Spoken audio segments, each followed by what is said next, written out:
Salut à tous, c'est Niali et on se retrouve après un petit moment d'absence, voilà, parce que l'été, j'ai chaud et les lumières plus la caméra, le micro, tout ça, l'ordinateur, et ben ça me donne beaucoup trop chaud et je n'arrive pas à tourner des vidéos en été.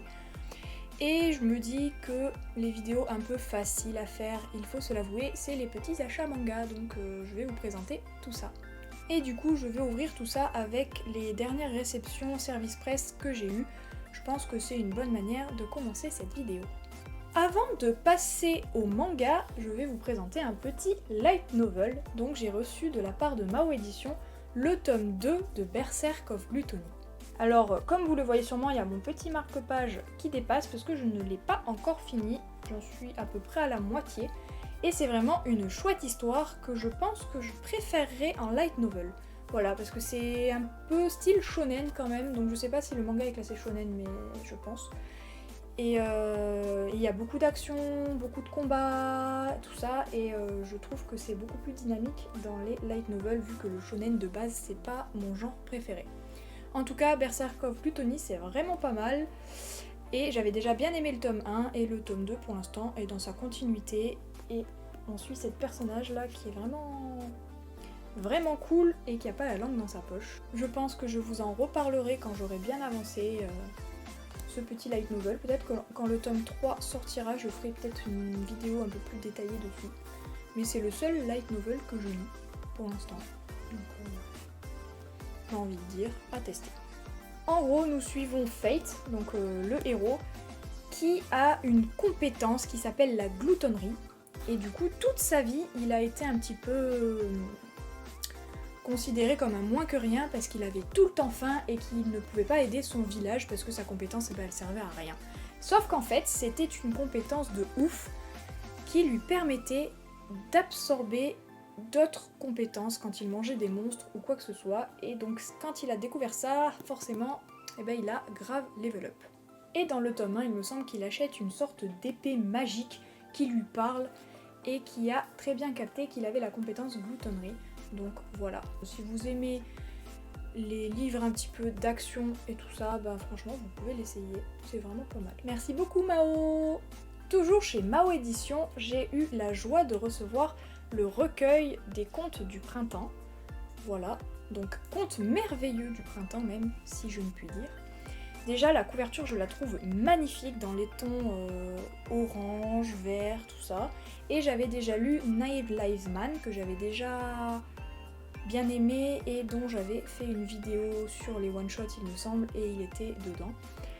Donc voilà, donc là, c'est un bon pavé. Je ne savais pas du tout à quoi m'attendre, et au final, c'est pas mal. Après, comme tout recueil, je sais pas trop quoi en dire parce que pour moi ça manquait de profondeur car on a genre 4 ou 5 petites histoires autour des esprits et dans une ambiance un petit peu yuri. Donc ça reste pas mal, je pense que si vous aimez les recueils, vous aimerez ce petit manga, mais un petit peu de manque de profondeur de mon côté. Après, les dessins sont super jolis, voilà, je vais vous mettre une ou deux petites planches. Ça vaut le coup d'œil. Ensuite, j'ai eu une magnifique réception de la part de Shibuya Édition, donc les 3 tomes de Blitz, le 5, le 6 et le 7. D'ailleurs, j'avais reçu le 7 avant ces deux-là, parce qu'il était avec un kit presse qui était vraiment pas mal, donc une espèce de petite clé USB, je l'ai pas sous la main, en forme de pièce d'échecs et tout, signé Blitz. Et puis il y avait un espèce de petit jeu d'échecs, enfin il y avait des petites cartes, des choses vraiment très sympas. C'était le premier kit presse que je recevais comme ça. Donc ça m'a fait vraiment plaisir et je trouve vraiment que ce manga a des couvertures vraiment bien travaillées et vraiment trop belles. Et même le derrière, c'est vraiment ce qui me tape dans l'œil quand je vois Blitz. Et sinon je ne les ai pas encore lus. Je pense que je vais m'y pencher très bientôt parce que je les ai reçus il y a un petit moment. Et là il faut vraiment que je m'y penche, surtout que c'est une super série. Dans le tome 4, je pense qu'on se rapproche vraiment du côté shonen, bon shonen. Donc à voir comment la suite se développe. Mais pour l'instant, Tom il évolue super bien. Donc Tom c'est lui, c'est le héros. Et on voit que sa passion pour les échecs grandit et je pense que ça peut donner pas mal de combats intéressants. Ensuite, je vais vous montrer 2 petites réceptions de chez Akata. Donc la première, c'est Erased. Ça me fait trop bizarre parce que j'ai l'impression de dire Erased, mais pas du tout. Donc je sais pas trop comment ça se prononce, mais déjà, magnifique couverture. Et c'est par l'auteur de Éclat d'âme, donc un manga que j'ai lu il y a peut-être 4 ans, je pense. Et j'avais eu un énorme coup de cœur, donc quand j'ai vu que l'auteur sortait un nouveau manga, je savais qu'il me le fallait, et quand Akata me l'a proposé, j'étais trop contente, et je l'ai lu assez vite à sa réception. Je m'attendais pas du tout à ça, parce que j'ai la mauvaise manie de ne pas lire les résumés. Et au final, j'ai quand même bien aimé, heureusement, même si de base c'est pas trop mon style de lecture, parce que ça parle de divinité, de mort, tout ça. Sauf que je ne pouvais que aimer vu l'auteur. Voilà. Au final, ça se penche sur une sorte de road trip entre une fille qui veut mourir pour rejoindre sa meilleure amie décédée, une divinité jugement foutiste qui aime regarder les gens mourir, pas par plaisir mais parce que ça l'intrigue et que en gros la divinité voit les chemins des gens qui vont bientôt mourir, donc c'est assez intéressant. Et un troisième personnage qui apparemment est un zombie, mais qui est ultra beau gosse et qui est au final immortel. Donc c'est un trio qui est assez insolite et qui vont tous les trois vers le royaume des morts. Donc on verra comment ça se clôture parce qu'il me semble que c'est qu'en 3 tomes.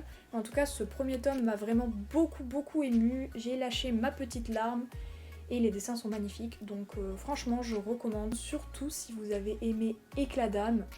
Voilà, c'est un auteur qui pour moi mérite vraiment d'être lu. Et la deuxième nouveauté de chez Akata que j'ai reçue, c'est La sorcière du château au chardon.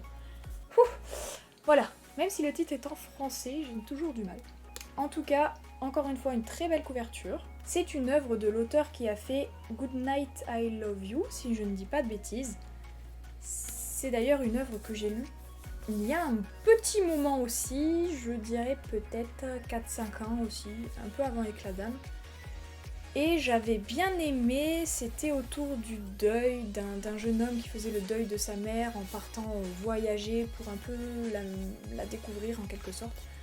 Donc c'était pas mal, même si je ne m'en souviens plus trop, je dois avouer. Et j'avais trouvé, il me semble, les dessins un petit peu brouillons. Seulement, en feuilletant celui-ci, et je les trouve vraiment jolis. Donc je pense qu'elle a dû progresser, enfin il ou elle d'ailleurs, je ne sais pas. Mais voilà, en tout cas, je n'en attends rien, je ne l'ai pas encore lu. Je préfère y aller sans a priori, mais je pense que ça a l'air pas mal du tout. Voilà, surtout si vous aimez les histoires un petit peu de sorcières, de magie et tout. Et puis on rentre en automne, donc je pense que c'est un titre parfait à découvrir en cette saison. Alors voilà pour les réceptions en partenariat avec les maisons d'édition. Donc maintenant je vais passer à mes achats personnels.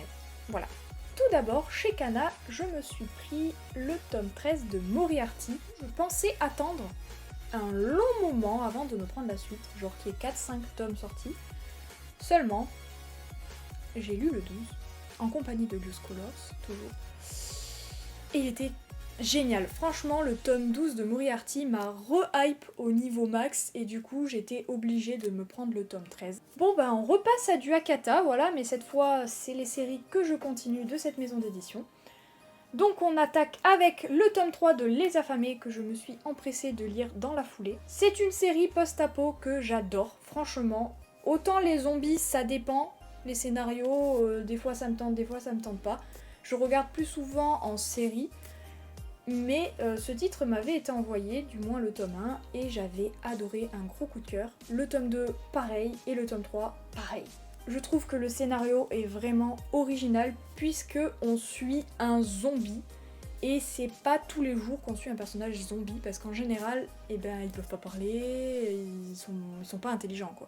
Et là on suit quelqu'un en fait qui a gardé toutes les facultés humaines, sauf que il a le corps pourri et il doit manger de la chair humaine. Et en gros il va vouloir créer son propre business plan en essayant de trouver des humains, les faisant copuler ensemble pour avoir des bébés et enchaînement pour pouvoir après les manger. Et donc on voit les étapes du plan. Est-ce qu'il va arriver? On ne le sait pas, mais en tout cas ça avance super vite et on a eu déjà plusieurs ellipses en seulement 3 tomes, mais je trouve que c'est super bien géré, et même les personnages qu'on déteste, on finit par s'y attacher. Pour poursuivre avec Akata, hein, encore et toujours, en même temps c'est ma maison d'édition préférée, donc j'ai pas mal de titres là-bas, c'est le tome 2 de Ce printemps rémanent. Comme je l'ai beaucoup dit, notamment sur Instagram, je trouve que cette année, Akata tape fort avec les nouveautés, et j'avais adoré le tome 1, qui m'a d'ailleurs fait sortir Rouge Eclipse, qui était depuis 3 ans dans ma palle, et que j'ai absolument adoré. Je vous recommande 10 millions de fois l'œuvre Rouge Eclipse. Voilà, une série en seulement 3 tomes, un petit shoujo qui parle d'échange de corps, et qui parle, on va dire, de la beauté d'une façon assez spécial. Et pour repasser sur Ce printemps rémanent, c'est donc de la même auteure mais dans un sujet tout autre de voyage temporel, puisqu'on va avoir en fait une mangaka qui a fait un manga à succès mais qui s'en veut énormément, puisqu'en fait elle a volé, si on peut dire ça comme ça, le synopsis d'une de ses connaissances qui est décédée. Et elle s'en veut énormément, elle pleure, elle ne sait pas quoi faire, et elle va, je ne sais plus trop comment, se retrouver à cette époque au moment de la rencontre avec ce garçon, et je pense qu'elle va tout faire pour essayer de réparer ses erreurs. Voilà. Et il y avait des sacrés gros cliffhangers dans le tome 1, donc j'ai vraiment très hâte de lire ce tome 2. Pour passer à Meian Edition, le tome 7 de Masamune-kun's Revenge. Mine de rien, on avance un petit peu sur cette série que j'aime beaucoup. Donc une comédie romantique, je ne vais pas m'étaler parce que j'en parle dans ma vidéo précédente. Donc si vous voulez avoir mon avis en détail, n'hésitez pas à aller le voir. Mais en tout cas, c'est une comédie romantique qui marche beaucoup sur moi. Et donc je continue avec le tome 3 de J.K. Haru, donc un manga de la collection Daytime de Meian. C'est une collection un petit peu à double tranchant, surtout pour moi, parce que j'ai souvent un petit peu du mal avec la violence, notamment sexuelle. Mais je trouvais le scénario tellement intriguant que je m'étais plongée dans les 2 premiers tomes, et à ma grande surprise, j'avais bien aimé. J'avoue que j'ai été énervée plus d'une fois parce que les hommes dans ce manga sont juste tous à baffer, presque, on va dire presque. Mais en même temps, sur un manga sur la prostitution, il fallait pas que je m'attende à autre chose, j'ai envie de dire.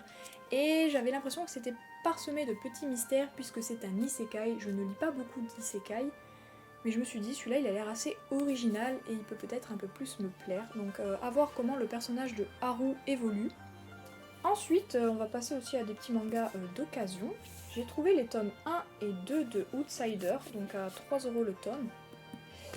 Et voilà, c'est un manga qui ne me tentait pas plus que ça. Il me semble que c'est un shoujo, mais un petit peu surnaturel, autour des loups-garous, des vampires, ou je sais pas quoi. Mais mes copines Black Yuki et Liu m'en ont dit du bien. Ils m'ont dit, bah écoute, tente-le, ça coûte rien et tout. Donc c'était un petit peu l'occasion. Je sais pas du tout si ça va être ma tasse de thé. Mais au moins je serai un petit peu sortie de ma zone de confort. Voilà, en tout cas les couvertures sont très jolies. Toujours en occasion et toujours à 3€ le tome, j'ai trouvé ce petit one-shot. The Voice of the Distant Star. Je crois que c'est ça.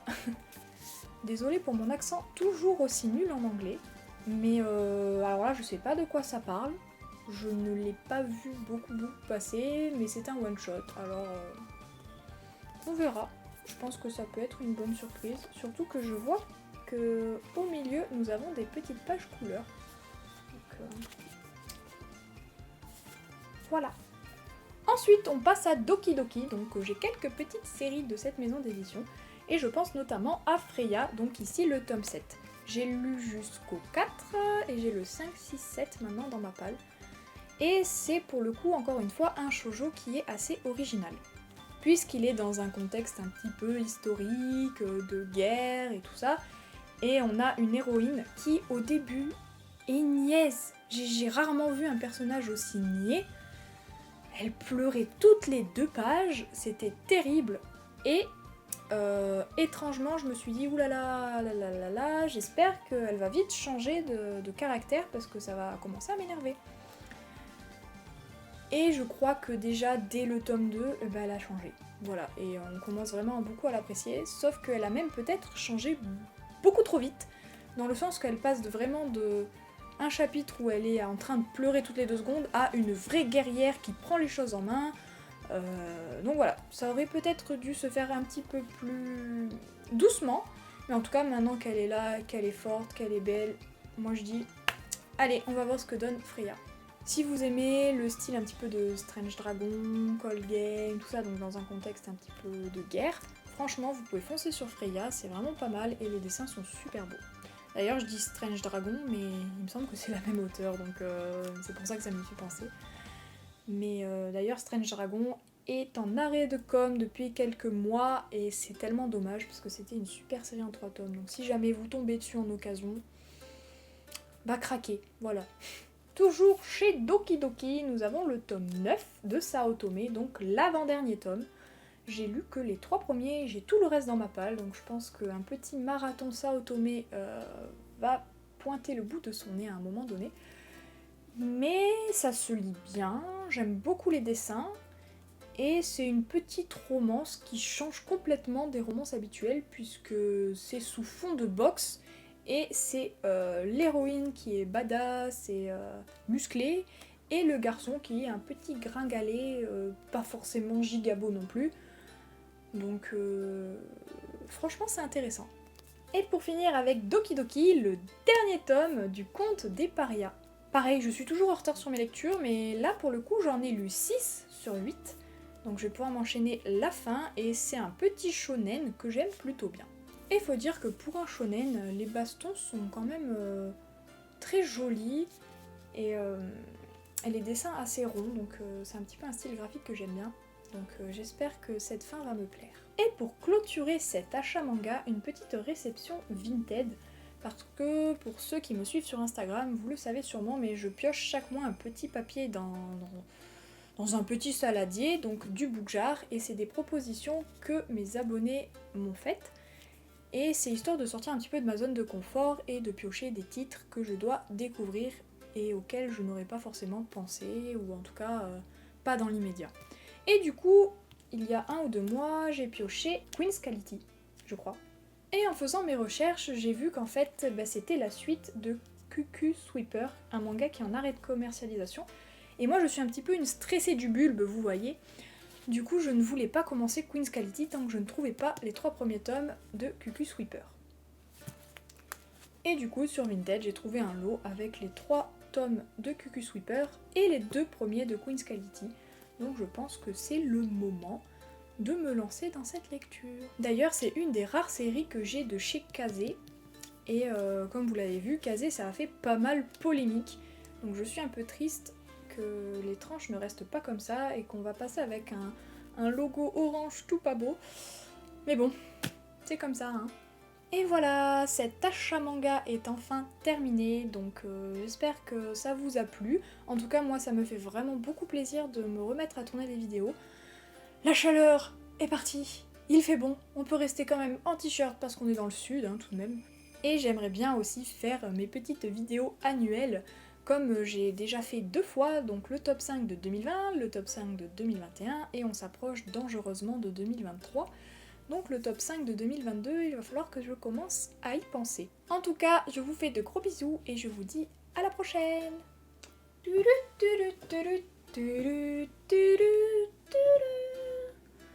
C'est pas beaucoup ça ?